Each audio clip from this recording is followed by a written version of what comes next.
This is going to go through a progression of stretching your scalenes and then progression with that stretch into some opening and closing maneuvers for the lower aspect of the mandible to get a little bit of TMJ motion during the exercise. So I'll go through from just the scalenes, then adding in the jaw movement.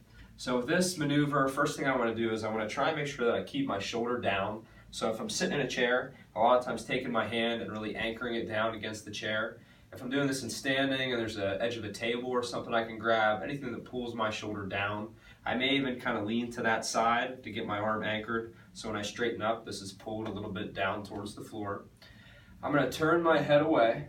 And then once I turn away, I'm going to start to look a little bit up and over my shoulder, right? I'm going to take this free hand and I'm going to trace right along my collarbone with this L.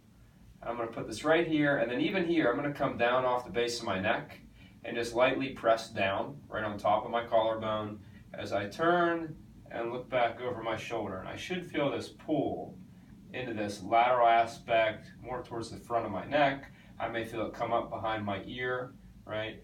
Anywhere through this front lateral aspect of my neck is where you're going to feel the stretch. So for me, shoulder down, I'm going to turn to the left, look up and over my shoulder, into the pull, and then back out of it, right?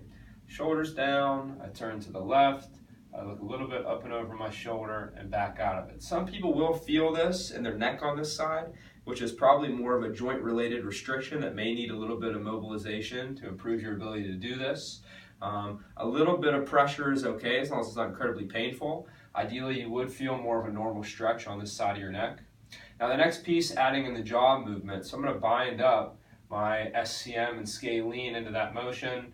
And I'm going to try and do a little bit of opening and closing. So I'll stop talking here for a second. It's just a small open and close.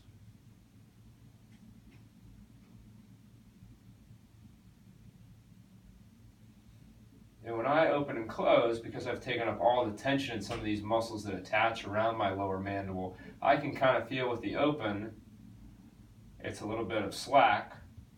When I close, it puts a little bit of tension on here. Open, close. So first binding up the stretch, then adding a small amount of opening and closing.